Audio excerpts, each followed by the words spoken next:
in for everyone at home. There's about 10 of them at home. But yeah, this is a really great turnout. So thank you so much for being here. It's a really important conversation, and I'm really excited about what we have to share today. So to know, for who has not been to an NFP Connect breakfast before? Oh, look, it's half and half. What have you been? Yeah, obviously. Been good. Thanks. Welcome to those who have not been before. This is super exciting, and let me do this because I keep doing this. But so for those of you that work for not-for-profits, can you raise your hands? And then those that work at business, in a business, for-profit? Yeah. So we're really doing some great work around the whole amalgamating and bringing together and making it more. I think a lot of people thought that it was just for not-for-profit, but these conversations are so similar, and it doesn't matter whether you're in a not-for-profit, and not-for-profit has a lot to share with a business community, but a business community has a lot to share with not-for-profits, and that's what this is all about. So speaking of business, our breakfast is proudly supported by Beyond Bank, and we love Kylie's, and Kylie loves coffee. So if you want a free coffee, call Kylie. So Kylie, would you like to put it down? I also have coffee, which negates the mask wearing. Thank you, Grace. And my name's Kylie, for those of you who don't know, and I'm from Beyond Bank. For many of you who haven't been here before, Beyond Bank is a customer-owned bank, which means that we don't have shareholders. Every customer of the bank owns the bank, and therefore we get to distribute any of the profit that we make back into the communities. We reinvest close to $2.5 million per year back into our communities, and the Hunter being one of my favourites. I get to lead the amazing team across the country, right here from Newcastle.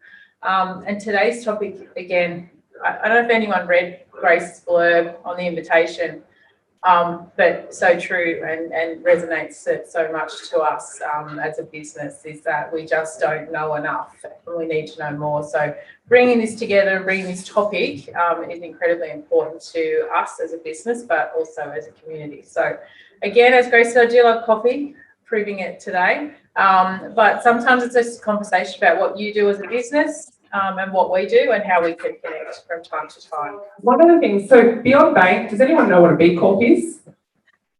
Yeah. So B Corp, if you don't know what a B Corp is and you're a business, you probably should learn about it. It's B Corp is really a for-purpose business. So you've got a whole bunch of criteria that you have to hit to be a B Corp business. And Beyond Bank was the first Australian bank to become a B Corp, which is quite difficult. So Kylie's come to each breakfast every month for the last 5 years. And, you know, I think it's the way that we partner is that we walk the talk, and we share, and we're part of it. And the people that are in this room have got a beautiful team connect, if you haven't met them. And they all are part of this community, and they all serve in that way. So I'm super excited. For everyone at home, I'm going to jump on the chat. So I'll be there soon to answer any of your questions, and so don't stress. And if you've got questions for David, just let us know, and I'll be there to answer any questions. David Newham. So I have known David 5 years. Very relaxed, David. Yeah. So the conversation that we had the other day on the phone, talking about this breakfast, he had this little talk, and if you didn't read my email, it was this breakfast. I'm throwing myself under the bus, is very much lacking in diversity. And I want to know why. And what have I done, or what haven't I done? It's been going for 9 years. So obviously there's been opportunities where people have walked through the door, but it's a very quiet breakfast. And I will say that because that's my fault. So that was one thing that I was like, what? And then the next thing was, why haven't I noticed? And I think that's the thing that what we're going to talk about today. And so without further ado, David Newham is from Nutrition Plus, but he also has his own consultancy, and Louise and Peter, Nutrition Plus, and Warren. And so that's a great organisation. He's an incredible human. I've seen his work. I've known him over the last few years, and he also walks the talk. and gives and serves to our community to make this world a better place. And so without further ado, you can talk yourself up. David Newham. Yeah.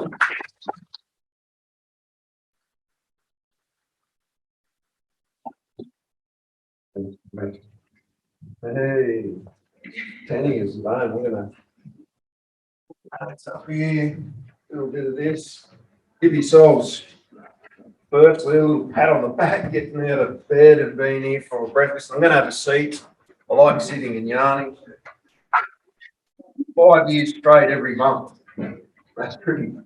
Yeah, no, I wouldn't be doing that. So I'll just be honest. It's under you. My manager will attest. I'm not necessarily a morning person.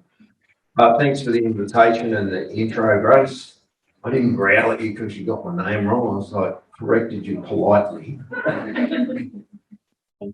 Big dramas out of it. Firstly, I want to pay my respects to the traditional owners of the land that we're on. So Grace knew that I was going to do that. That's why Grace didn't do that.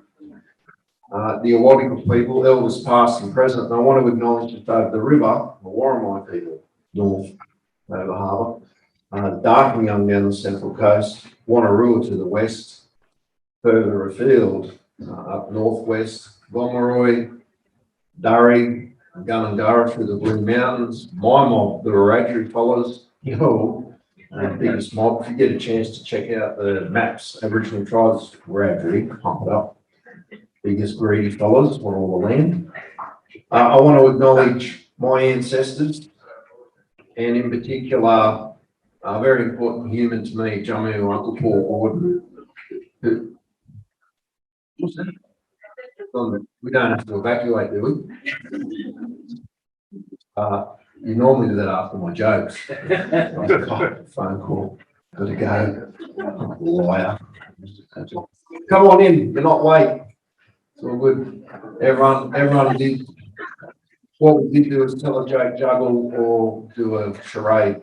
So you're nearly ready to come on. So I want to acknowledge Jamu Paul Gordon. Some of you may have either heard that gentleman's name, had an opportunity to engage with him. Probably, other than my mother, who brought me into this world, probably one of the, well, the screen went, Grace, is that what that noise was? Okay.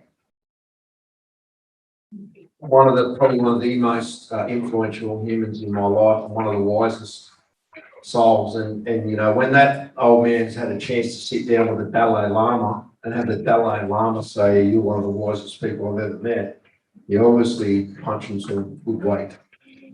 I've spent nearly close to 25 years with that old man learning traditional culture and practicing it. It's changed my life, saved my life. And it's why I'm so committed to sharing and see it as a responsibility and obligation to you, or napachi, or dugini bira in my language, which means give freely because you have an obligation to do so. I'm a proud father of two really deadly, awesome boys. I don't know how they're so good. Kinnan and Jarrah. And I don't even think they know I do this sort of stuff. I'm a killer of bad dad jokes. I do work for Nutrition Plus part-time, and our founder and CEO and my manager, Dr. Boyce Glennie's having a breakfast with our husband Peter. Peter is the CEO, and they're both owners, directors of the Juice Plus company. So Nutrition Plus is the charity of the Juice Plus company, and we've had a relationship for the last 9 years for being on the board. It's getting close to 10. That long service week. Can I take long service week for being on the board? Is that how it works? Corporate fellas there, or no? Oh, okay. Right, just joking.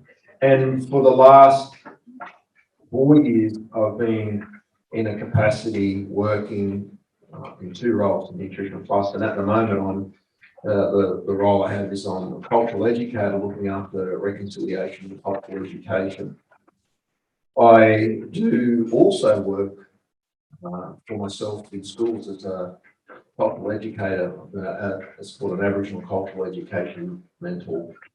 And I deliberately came up with that title. I was tempted to go real flash and Have you ever seen them fellas come? Let's be honest, seen the fellas, yeah, you've made that title up, but you know, on LinkedIn or like, come on. The super boss, grandmaster, CEO, general manager, director, chairperson, and founder.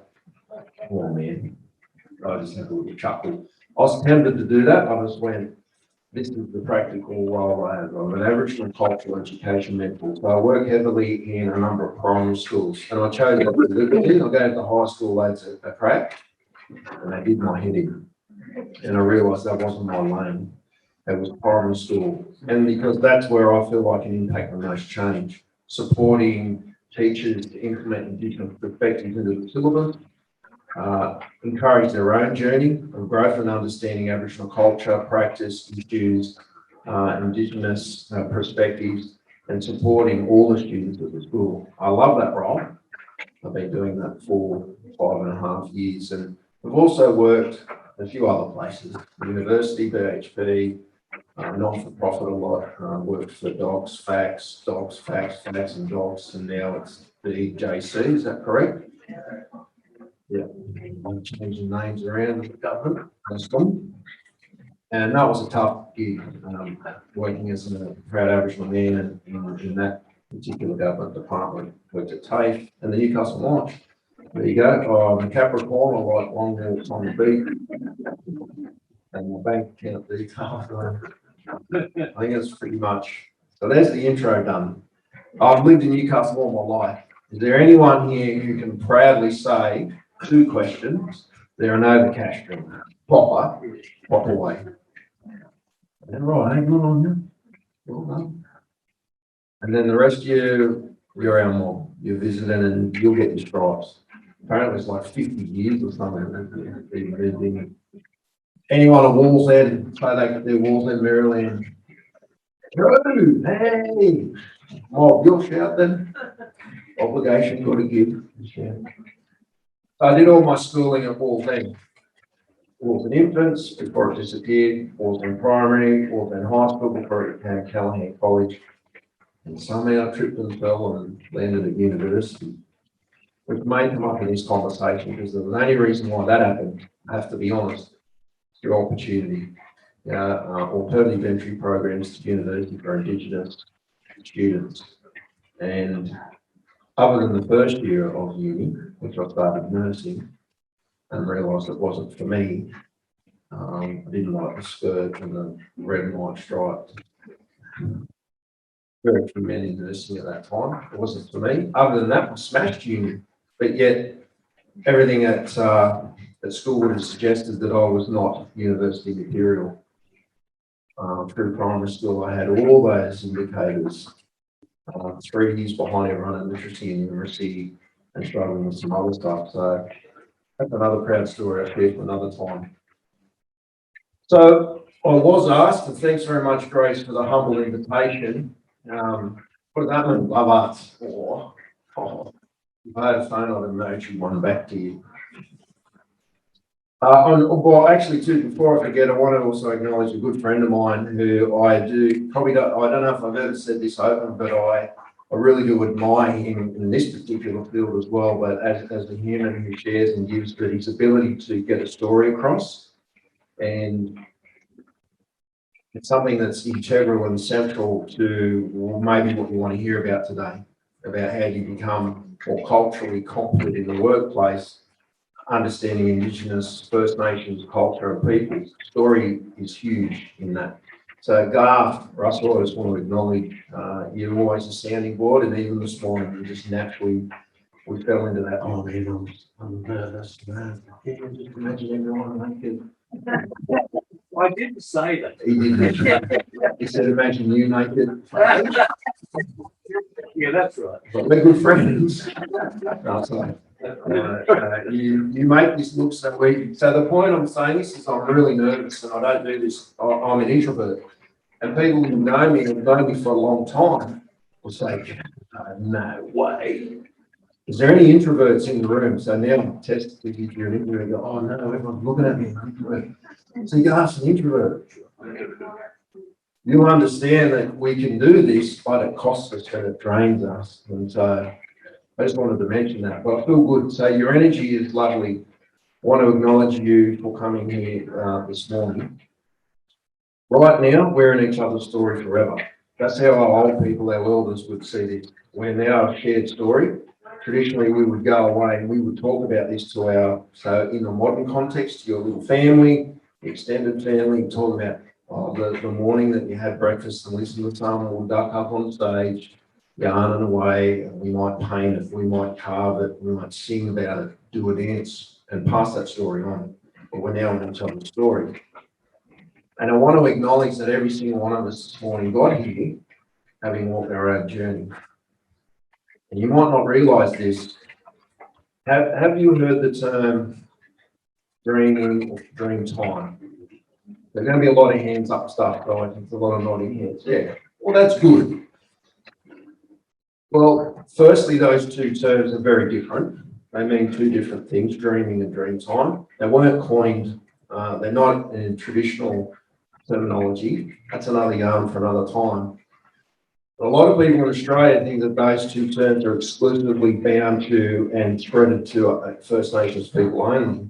But if you understand what those two terms are, then you'll realise that every single one of us sitting here this morning, very politely and delicately eating your breakfast while you're trying to listen, we all have a dreaming and we all have a dream time story. The dream time is how you were created, how things were started. And there's a story about everything in this land, about how it came to be.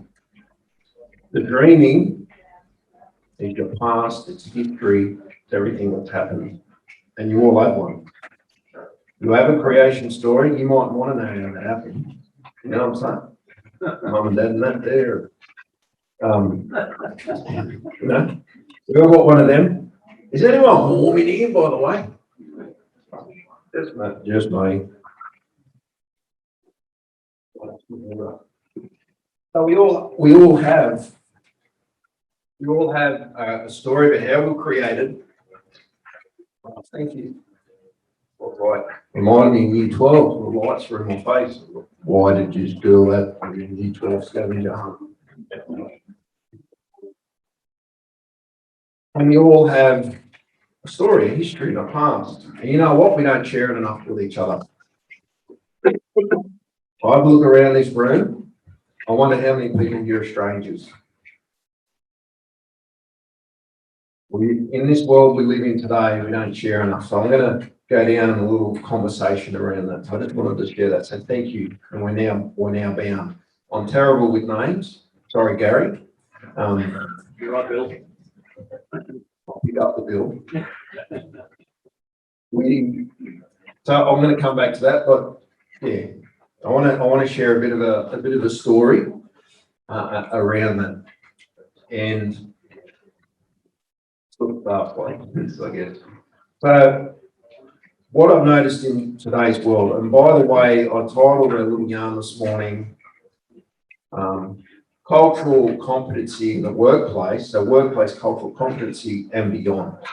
The reason why I said and beyond is, my friends, I want you to understand and I encourage you to realise that if it's not and beyond, it lends itself way much to being token. Because we need to become more culturally aware, whatever words you want to use, culturally competent, switched on across society. If we just do it in the workplace, 9 to 5, or if we don't do it for ourselves as individuals, it's token. It doesn't have impact. It's not genuine. And I know that this sector, Marissa and Grace were saying that in the non-profit sector, at the moment, there's some compliance and stuff around being culturally competent. So we'll have a quick yarn about that. But that's why I wanted to say and beyond, is because I want to not so much challenge you, but it may challenge you to think about how your own personal, where you're at culturally, a culturally competent scale. And when I look across the society and the experiences and interactions that I've had, and what I've seen today is the world's in an interesting place. We've never been so disconnected ever in our lives right now. We've never been so detached or separated. Yet this contradicts the fact that we've never had more access to connecting technology than ever. You know, look, Zoom. zooming in and mobile phones, but yet we're so disconnected, separated. We are losing our ability. It seems so apparent we're losing our ability to find common ground. Even some of the simplest things. We get into arguments, spats. Social media plays a massive part on simple things like I don't eat meat. Oh, I'm a vegan. I'm paleo. I'm this. And then I've heard people argue about nearly getting into fisticuffs over it. I mean, why don't you just both stop, or both parties stop and go, hang on, we both eat food, let's celebrate that. That's neat. No, we don't think about that. There is way more, what I can see is inward thinking, self-promotion, a lack of giving and sharing. There is a constant first approach to aggressive and violent ways to solve our issues. We lack an understanding of our story. There is a real fragility that I see across our society today, a lack of resilience. And the really scary thing that I see is that we have to be so divergent and different and almost at any cost. And there are those who will advocate diversity to their last breath. And I used to be one of those people. I was a diversity champion as a young fellow at the University of Newcastle, and was pushing that until one of my elders jumped forward and he said, you know, my boy, diversity wasn't a thing. And he said, I don't really agree with it or see it. I don't see it. I don't have a story for it. And I'm like, what? Because for tens of thousands of years, our ancestors, our people came together and celebrated what we had in common. Just a simple statement. And it completely changed my opinion. I was like, yeah, right. Yeah, so this, you're that and you're that, this, you know, this compartmentalizing or silos, and it wasn't a thing. We came together, we celebrated what we had in common. We're able to do that because we built relationships, as that old man says, not armies, not walls. But we didn't go on try and take over someone else's land, because we had relationship, we celebrated what we had in common. We came together and did that. We had in common one law, one set of rules that everyone followed, no matter who you were. Imagine that. Imagine living in a society like that. Celebrated our Mother Earth, law, our stories about where we came from. And if our stories were different, we say, oh, that's different. Same, but different. Oh, you got a story about how the echidna got its spikes. You know, we've got a little different story to that, but I love that story because underneath the story were rules, morals, values. That's what we bound together. And as Uncle Paul says, our old people say, oh, I can take that story on because it doesn't take away from it. So imagine living in a world where instead of thinking about entitlements and rights, we live in a world where it's focusing on unrelenting responsibilities and obligations. This fits in traditional Aboriginal philosophy and ancient wisdom for modern issues. Why I encourage and say all the time in this sort of conversations, you want to be more culturally capable, you want to be more culturally competent, sit down, listen and have a conversation with traditional knowledge holders. Understand this land. Understand this is your story. How much do you know about your own story? How much do you know about this land? Well, you hear a lot that we love this place. What do you know about it? What do you know about your workplace? That old man talks about a model called the 6 L's, and I'm not here to talk about that. But the first of the 6 L's is law, Lore, or rules, if you like. So I ask you, what do you know about the story of where you work? Who started that? When did it start? Why did it start? Who was involved in that?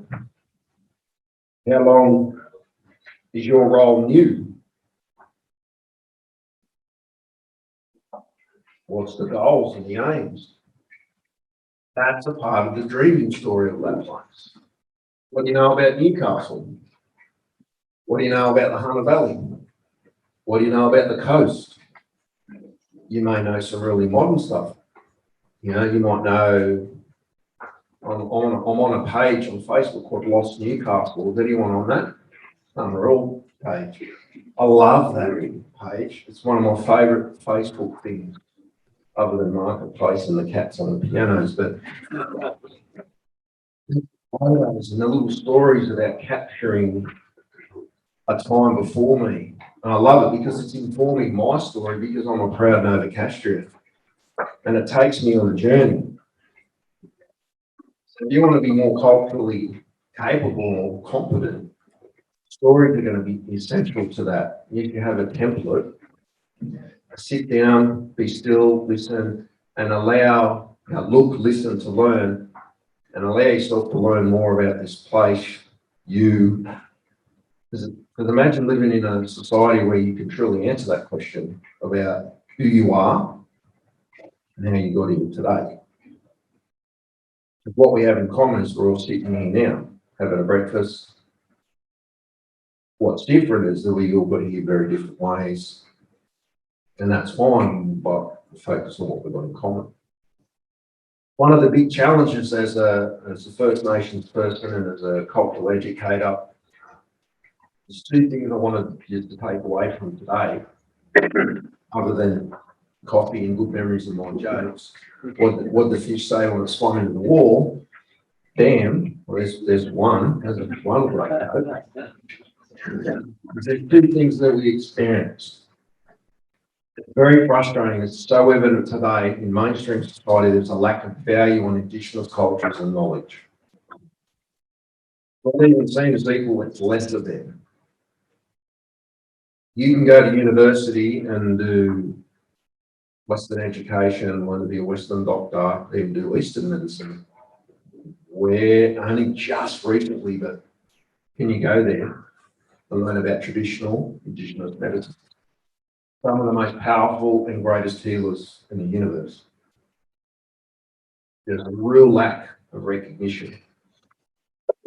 And I had an experience of that just the other week, a little reminder. I think the old people, the ancestors, put this experience in front of me to just remind me and say, job still needs to be done, there's work, because attitudes are shifting. No doubt, this is a really cool time. However, and we haven't got time to tell the yarn, but it was just from an industry, a relationship I was engaged to, pardon me, going to lose my voice, to give I want to be professional, so I'm not going to say which organisation. It was a nursing home, and they, through a friend, asked me to come in and do 10 days before NAIDOC week. We all know NAIDOC week, busiest time of the year as an Aboriginal person. It's Christmas time, man, honestly. I'm born on Christmas Day, so as an Aboriginal person born on Christmas Day, NAIDOC week's like Christmas. Does that mean it's my birthday week? I was saying that all week and no one, you know. But as a cultural educator, and it's the busiest time of the year. 2 weeks before the end of school, 2 weeks after school as well. Come in, do performances, tell stories. I was asked to do bush tucker, bush medicine yarn.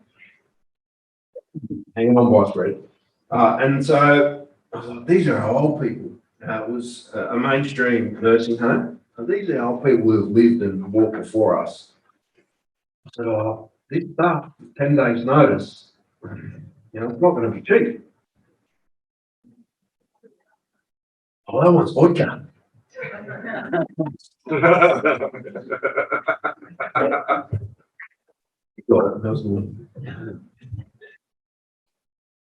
But I have a relationship with this lady. We're in the gym. I hadn't seen her for like 18 months, and straight up, oh, perfect timing. Remember we were going to yarn about them coming in and doing that for our residents. And I was like, yeah. Yeah. So first of all, I decided I'll just do it. That'll keep the cost down. And it was going to be also done on a day where I was going to be on Nutrition Plus this time. So I knew that I had to charge something because that's fair. Sat and thought about it. So I had to go and collect the bush tucker and bush medicine. I was going to do that the night before. I'm not telling you where I get it from. Sharing is caring, but we did have a relationship. And then early that morning, I was going to come in, do the bush tucker, bush medicine, tell a story, traditional story about Newcastle. There's many. Sing. I thought, oh, I won't do a dance. It's probably not the market. It's probably not, read the room. And I've done these once or two before. So some of the participants wander off. They just go. Some fall asleep, and others are really into it. So I knew that sort of stuff. I was like, oh, okay. So I decided to do them a massive solid because I had a relationship with this lady who worked there, and quoted them a price more than half discounted. I'm like, I can't really do anything cheaper than that because it works out the time that I'll be doing. Anyway, she said, oh, I'm so excited. It's going to be fun. I was like, oh, it'll be interesting. I haven't done one of these for a while. Anyway, she sent a message back that afternoon and said, my boss won't pay it. And I was gutted and I was infuriated. I got angry and I got sad and swore a little bit. And I was like, oh, and then the messages started coming from her who just felt so bad, and she felt so bad. I was like, hey, that's not you. But it was a reminder, because there was no relationship, and this is the other takeaway I want you to have. Relationship first, then knowledge. Relationship first, then knowledge. There was no relationship with that third person, that manager. I just got an answer back, no, she won't pay that. I don't know why they said no. I'm left picking up the pieces and filling in the blanks of the jigsaw puzzle, but it was a terrible feeling that made me realise ultimately that decision was they don't value that. That's not on their radar. And then the analogy comes out. Imagine doing that in business. Busiest time of the year for an organisation, for an operator, 10 days out, last minute thing, do an offer, and it happens a lot. So please, as service providers, as the corporate sector, please don't do that to subject matter experts, to specialists, to consultants. It contravenes many things, including the UN Declaration on the Rights of Indigenous People. That's another conversation. But then I reflected and said, oh, that's for me to tell a story today, because the reason I even said yes to that is because I have a relationship with that lady. I'm not going to say her name because you might start working out different pieces. My boys are connected to her boys at school, and we've worked out together in gym many times. I had a relationship. That's the reason why I said yes to the first place. Otherwise, I could have easily just thrown off and went, oh, it's NAIDOC week. Super busy, it's a massive week. Sort of ruined that, but that's relationships. So relationships first, then knowledge. The other thing is, we've only got a couple of minutes left. You want to be culturally competent in your workplace? Ask yourself, who in your workplace know your workplace? If you're going to bring someone in to help you drive that strategy, you need to invite Indigenous voices, First Nations voices to that conversation. If you're going to develop a strategy on women, I would imagine you would need to have women around the table or in that conversation. Okay? When I say that to people, well, you'd be a brave person if you didn't. Now, if you're going to have a disability access strategy, you would imagine that there would be, but yet many, many times, organisations generally in good faith and with good intention will push into a diversity inclusion strategy, a reconciliation action plan, an Indigenous engagement, or whatever it may be, or becoming culturally competent. And there's a real lack of Indigenous First Nations voices there. If you go to the rural long haul and get a consultant to help you with that, Grace and I spoke about this. It happens to a friend of hers who is an Aboriginal man and a consultant that goes away. We'll go away and draft up a plan for you, and and do all the engagement and sit and build relationships. And yet ultimately we send that back to the organisation, and then non-Indigenous managers, executive chairs or boards, then they decide if that's going to get up. They're like, oh, okay. How are you validating that? How does that work? Think about that.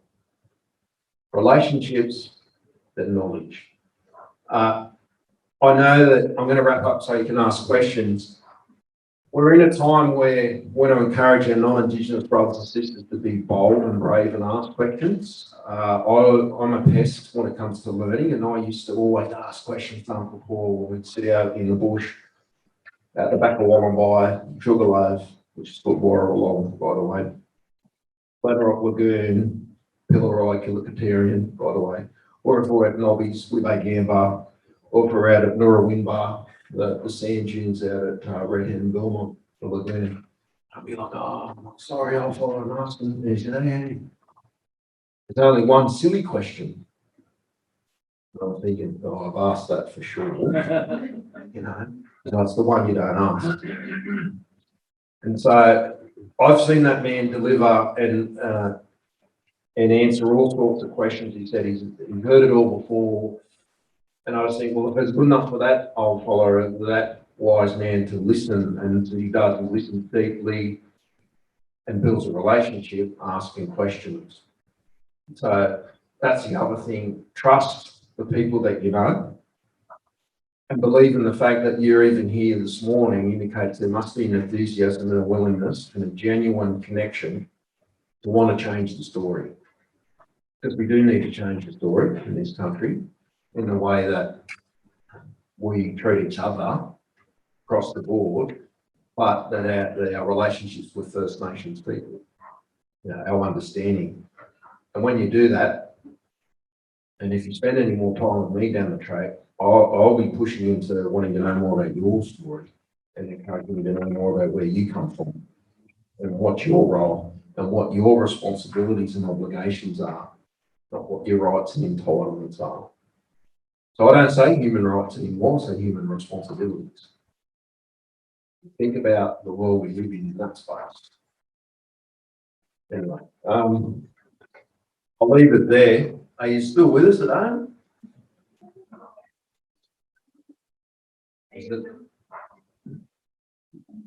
And by the way, I wasn't going to give you a checklist that you could go back to your organisation and go, man, we've got it now. We're going to get this and be culturally capable and competent by the end of this week. A little bit watch, man. Questions or comments? Oh, you need, you need that.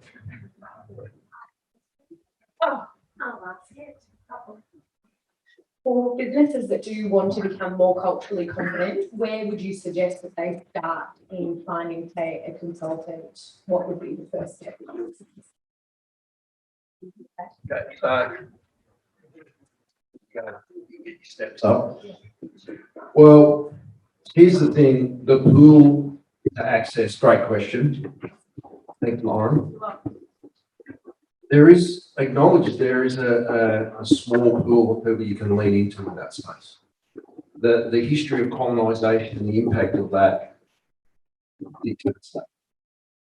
But if you have relationships, that's key. If you have relationships with Aboriginal people in the community, other organisations, it's like, oh, we know a good one. So it's how it works in schools especially, and I'm sure the word of mouth and recommendation, so that's a relationship. Yes, there are a number of really successful and powerful Indigenous consultants out there and organisations. I would ask yourself, what's your relationship with them? That would be, and now you have a relationship with me, so don't message me today, no.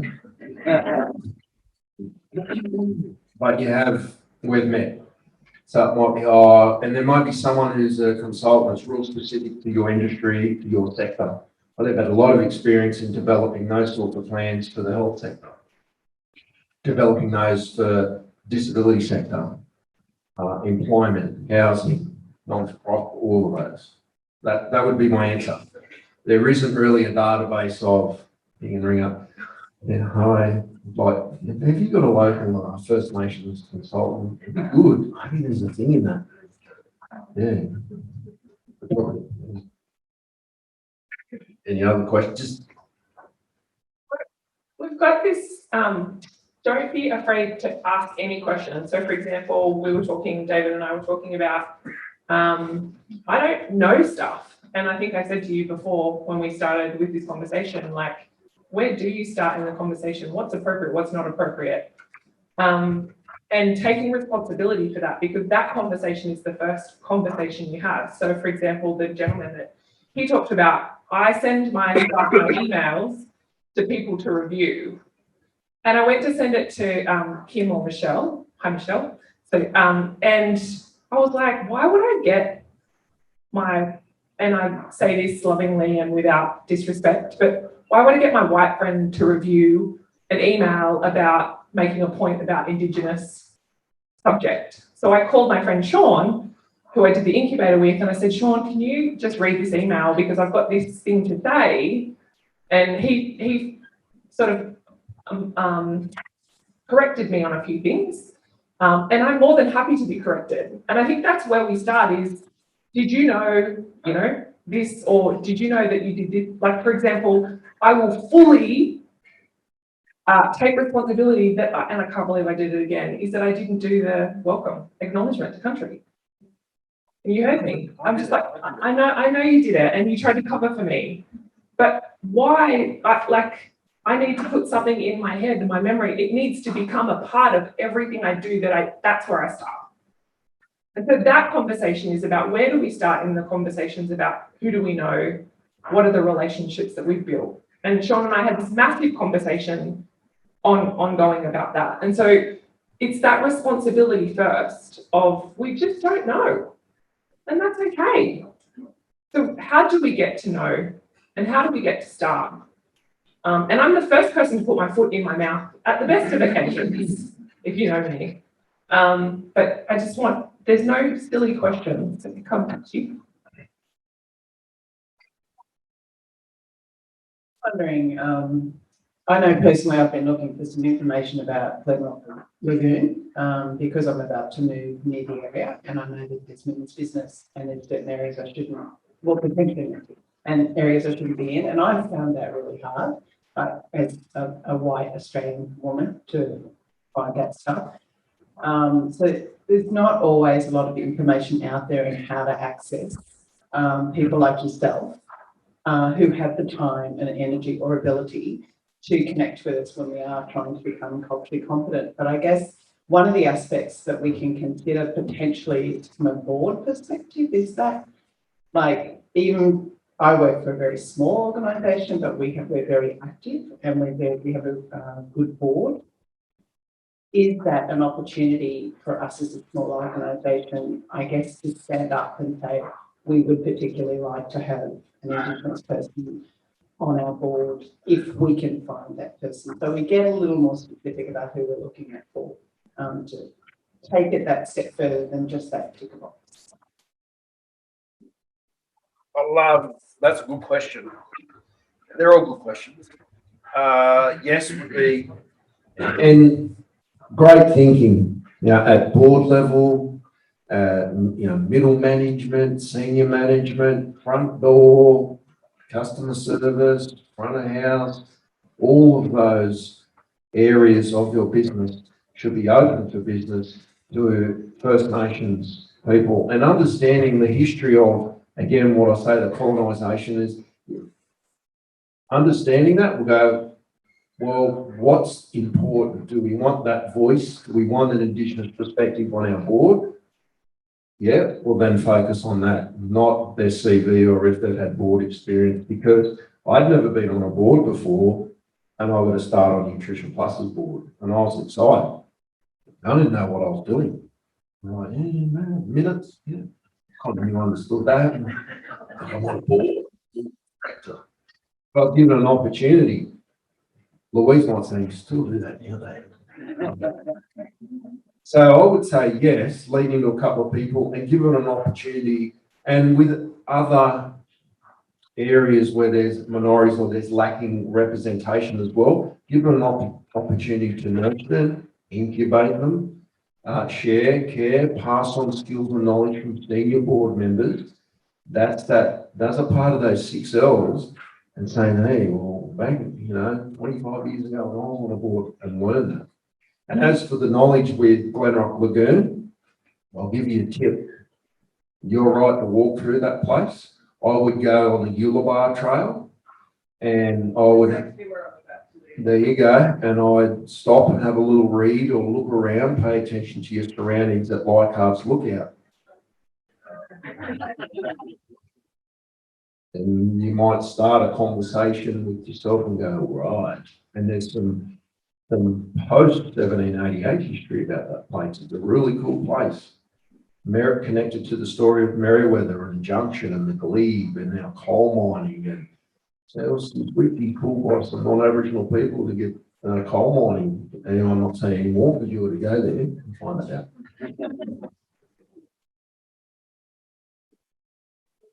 I'll test you next time I see you. Quiz. Firstly, thank you for coming today. I've actually learned a lot about culture and Indigenous culture. What are some small steps to educating a largely non-Indigenous group with non-Indigenous leaders on Indigenous culture? Like obviously, in big organisations, there can be a large resistance to change. So, starting small, what would you recommend there?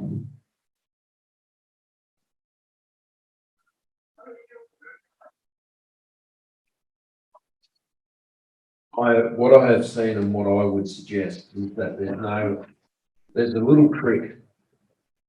We do a lot of cultural awareness, a lot of cultural competency training. That is powerful. That's where the magic happens, getting people out of the office, away from their phones and their computer or whatever it might be, and put it in, because things that get measured get done. That's a different analogy.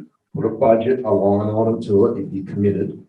But it's a challenge because what we've found is on the ground is this real groundswell, maybe frontline workers, people doing the do. And as you move up management, it gets, carefully I'll say, maybe there isn't the enthusiasm or the support, or it's not on their radar or their KPIs or their core business. And so then it gets crushed or falls down. So we also know that targeting that top end and getting buy-in from senior management, executives, CEO, board level is really, really powerful, because then it's like, there goes the leader or the leaders, as to will us. But that's where I would say to lean in and say, start, and you're going to ruffle feathers. There's an analogy also about rowing a boat. I love this one. Find a couple of champions or sponsors in the organisation that say, we're going to do this. There's 3 or 4 people in that boat. There's 10 people. There'll be some that will never get out of the water and join your boat when you're rowing to that promised land of being culturally competent. It's shining, and it's red, black, and yellow rainbow. And there's a ditch in the background. Just start rowing, because there'll always be people who jump in the boat. They're like, yeah, change, I love change, I'm going to get in that, I want to change, I'm bored, I need change. There's people like that. Then there are people who will drown. I'm not getting in, I don't care, I'm not changing. There'll be 3 or 4, they say, in this little formula, that will stay in the water wherever you roll around them. Come on, get in the boat. We love you, we want you to get in the boat. We're going to the promised land, this is great. What we need, it's on point, it's on track. Time's now. And you keep rolling around and they'll be like, oh, they'll stay in the water. Just start rolling, and they'll make a decision then, stay there and drown with the people who are choosing not to or have to jump in the boat. So I would target getting some key people to be switched on that are decision makers and go, wow. And I did this at BHP Billiton with Uncle Paul, targeted the asset leadership team, and we blew them out. I didn't. He blew them out of the water, and they were like, whoa. And the asset president said, everyone in this mine needs to do some form of cultural competency. I had no idea about this stuff. Clever little strategy. wouldn't have probably worked otherwise. And they're like, yes, make it happen. And then you walked away from it. So I don't just make it happen. That would be, and so relationships. And I'd be doing some cultural competency equivalent training. Dip your toe in. Maybe it could be a couple of hours, just to, or go the whole hog, just for you to decide. And it will ruffle feathers. That's what we want in a polite way. Thank you, Grace. Thank you. I think that we have to, there's a point to get to, like the destination. And I think it's, we're battling generational patterns. And if you think about our generation and where we've come from a place of, in my generation, children were still being stolen when I was born. And so we're moving out of that and into this acceptance and love and idea that we're not different and that we do have a lot to learn. So when you're on the journey, just remember that it's a journey. And by the time your staff that are working under you, they won't think anything of it because it'll just be a part of who we are. And that's where we're going.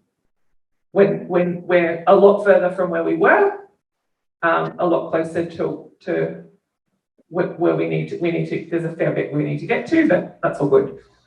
We talked about in our discussion with Marisa and Louise, and I also want you to talk about Nutrition Plus before quickly, but we talked about when you've got all these things that you need to do, diversity, culture, equality, all the things, there's a whole bunch of things that are now being put in front of us of what has to become acceptable. Where do you start? You fix all problems. We call it a more memory short. We talked about like if you've got a cultural competency that you need to have and standards, and then you've got like everything, like all the equality. What are all the things? What are all the things? Gender diversity, Yep. You've got all these things that are now becoming something where we need to acknowledge and support and create standards for within the organisation. They just, where do you start? At the beginning. Very deep. We just got to start. Like even reconciliation action plans have a matrix or a stage, starting and the 4 levels of a RAP. So in an organisation, the fact that you want to start, and I remember saying, I know that the industry is saying here, you've got to be culturally competent, here's your time frames, here's the matrix. I looked through those documents and I was like, I don't even worry about being culturally competent. I can't even decipher what all these measurements are. It's a big document. But just getting started, finding a team and starting, like it's a bit, use business analogies and skills. Start small steps and chip away so you get some easy wins, low hanging fruit. And then have some stretch goals in there. That's how I would do it. And with those other areas where you need to focus in that diversity and inclusion, again, relationships with people in that space, to say, well, and listen to the community, get your ear to the ground and say, what's happening in that area. So for me, pardon me, I have a colleague, a friend who really advises me on the diversity community at LGBTQ plus community, who I have very little understanding and connection to, but I have a relationship with this particular deadly Aboriginal woman, and she really informs me in that space. So if I was a part of, someone asked me a question about it, it really helped me engage with young people in schools who were throwing questions at me about being gender fluid. I'd never heard that before. There was a year 5 student who said, I was teaching an Evie dance. I said, the males do it hand behind the back, females like that. They said, what if you're gender fluid? I was like, I had no idea. I'd never heard that term before. I had an idea. I was like, oh, you just do it however you feel comfortable. And when I sat down and had that big debrief with my friend, with Amy, she's like, yeah, and then we had this mad conversation, and I was like, oh, I flipped it. That was a good answer. And, but I learned from that. So, and I share that story a lot, and I became really good friends with that student. And when they finished year 6 and they shared with me that was one of a defining moment in her schooling experience. And I was like, whoa, it was like I had one of those moments. Well, relationships, so I leaned on that. So you just got to get started and have a couple of people help you doing it, and not assume, by the way, if there is an Indigenous First Nations person in your organisation, that they might even be interested, first of all. Let not assume if it's a women's diversity strategy that, well, we ask them, invite them, want to listen. Do you want to be the champion? I'm sick of doing that. You do it or something. Well, at least you asked. And then you write that down, put it in an email, put it in an envelope, and so when they say, you didn't ask me, hey, well, I did. That was an old trick.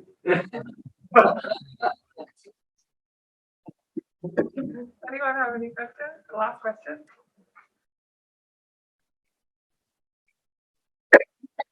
Firstly, thanks very much for that. That was really insightful. And just looking at across what you've done, and the way you brought that together with story times, I think is really good. I think it's something that we've lost for a lot of us. And the responsibility side really hits home, and the rights and the responsibilities and changing mentality there really hits home. So that's great. Thank you. I think in terms of story time and responsibility, how do you get people to think more around that?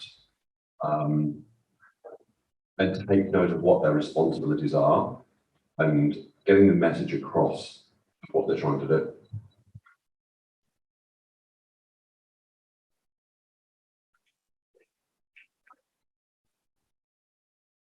Here's the thing. Storytelling is the most powerful way to disseminate information and knowledge. It's provable. They've got psychological studies on it, neurological studies on it.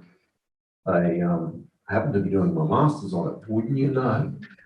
About the impact and watching brain patterns in your responses to hearing stories.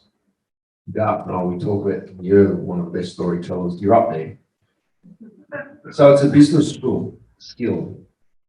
The great Western business leaders, and you can read journals about how storytelling is powerful to get it across. So it's not a hard stretch. We tell stories all the time. What I know is that in our traditional Aboriginal stories, we share it. Yes, it's a story about how the giant kangaroo got in Nobby's headland, or the night the moon cried, or how the sun got in the sky, or how the Hunter River was born, how Belmont Lagoon was made. But in there are actually templates, values, morals about how to be and fulfill responsibilities and obligations to people and place, our planet. So you can wrap it up however you want and sit down and tell a story, but that story about how the echidna got its spikes talks about greed, the dangers of greed, telling lies and stealing. That's one issue of business, is it? It's not, is it? For society, and it's a universal, it's an old story. It's 150,000 years old. You just start telling stories with having those moral and those values in it. And in that, they'll tell you what your responsibilities are, helps you unpack. That's why from the earliest of ages, we were hearing these stories: love, be kind, share, give, look after the planet, our Mother Earth. Understanding where you come from, be kind, don't steal, don't sort your problems out with violence. Sit down. And that's what we learned growing up. But then sitting bush with that old man, he taught me what a real man is about. And a real man will sit down and talk about issues. And we're told them through our stories, and we can go to places and see it carved in stone that say, if you have to resort to violence to sort out, you're a boy. You're not a man. And so this value of like, what? That completely contradicts what mainstream sort of society is for me. You want to sort that like a real man? Come out here and I'll fight you. Come on, shoot it off. With those stories, and I was like, yeah, sit down and I'm going to talk about it. If you don't, you're ashamed. That's a shame job. And all the community and all the other people in your clan, your mob will know you're ashamed. You've not followed the rules. You haven't fulfilled your responsibilities and obligations of being able to sort out your problems. And women would learn that too. And that's how you sorted out your problems. But on Facebook.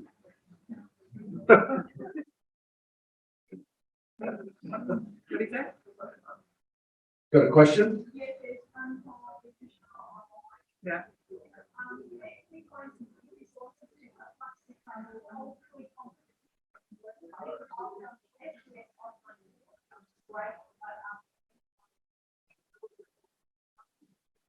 Thanks, Michelle, playing at home. Yeah, there are some great places, and I guess a cautionary tale about they're online, they're not human. It's you're going to lack a relationship in that space. Here in Newcastle, there's a couple of good resources, what we call Aboriginal Hunter, Miramar website has a great set of resources where you can read some local stories. We got dual naming places and information boards around. You just got to go looking, you know. I'm amazed at how much information is out there now on the internet about Aboriginal and Torres Strait Islander peoples and stories. I've become very skilled at just keywords and bang, and then I'm like, whoa, I didn't even ever see that pop up. But I encourage people to go the relationship side of things because you can't have a conversation with a website. I don't think so.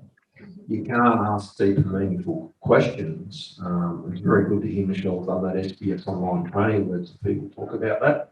And there are different online components. The University of Newcastle has now an online cultural capability framework, and the first start of it is there's 3 20-minute videos that you start watching, but it's the start of a process.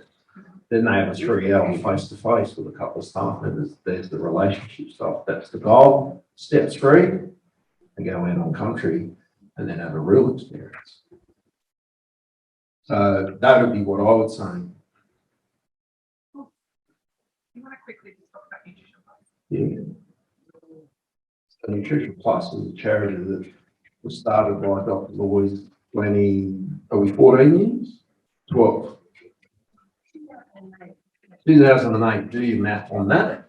13 years. And I've been involved for 9 years, and normally Louise tells this story, but Louise, how I know this charity started from a relationship. It's a relationship charity of a relationship company that's committed to reconciliation and changing the story for Indigenous children's health and wellbeing. And we work across Australia and into Aotearoa with our Māori brothers and sisters. And we change the nutrition, health and wellbeing story. We do utilise the product of the Juice Plus company, which is an all natural vitamin replacement, and it's capsules and properties that are really, really good shape. So we use those in some of our projects in feeding the homeless community and in schools where we have a lot of our school projects in supporting breakfast clubs. We also have small grants that we offer to organisations, non-profit, like-minded charities, where we can either help be that final piece of the puzzle to get a project up and running or add value or a new stream to our project. It's a huge responsibility and obligation. When I first joined Nutrition Plus, the board were all non-Indigenous women who were friends of Louise's. I didn't say this, but they weren't young. That's the story I've heard Louise say that. And they identified a conversation, they realised, hang on, we'll look around. Again, not my words, we're all old white women here and we're working in this space. We need firstly some Indigenous representation on the board, maybe some younger people, some males. What a turnaround. Yeah, the thing that there were no males on that board. And it was through a non-for-profit Connect breakfast that Louise met a mutual family friend of mine, and they had that yarn. She's like, I know a dude. And then ever since, Louise is like, oh, why did I move? So that's a Nutrition Plus. We're based at Merriweather. We sit in the Juice Plus office in Merriweather Street, 14 Mallory Street, Merriweather, across the road from Lindale Private Hospital. I've got a wristband on, and that's my favourite thing. And that's it. So is Peter. And we're not funded by the government. I heard Sue was saying that Style Cafe is not funded by the government, and we love that, to be honest, because we get to march to our own beat a little bit, to the beat of our own drum. No government funding. We tried in the early days, and pretty much independently funded by the Juice Company, and we make it happen and support other organisations because there's still lots to do. And yeah, I love the work to do at Nutrition Plus. You'll Check us out on Facebook and our website, and Instagram and stuff and that there and that. We can go for hours. We've gone so over. Thank you so much, David. Everyone.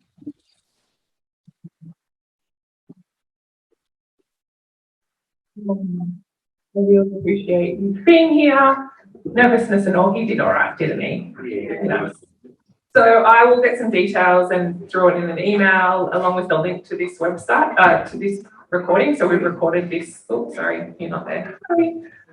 Recording of this breakfast, so you can watch it or take it home and do whatever you want with it. If that's all right, David. Can it go? Anyway, I'll talk to David about that. But yeah. Edit the jokes out, the bad jokes. So have an amazing Tuesday. Thank you so much for being here. Thank you so much for your COVID safety. Keep safe, everyone, and have a fabulous Tuesday. Thank you. Thank you.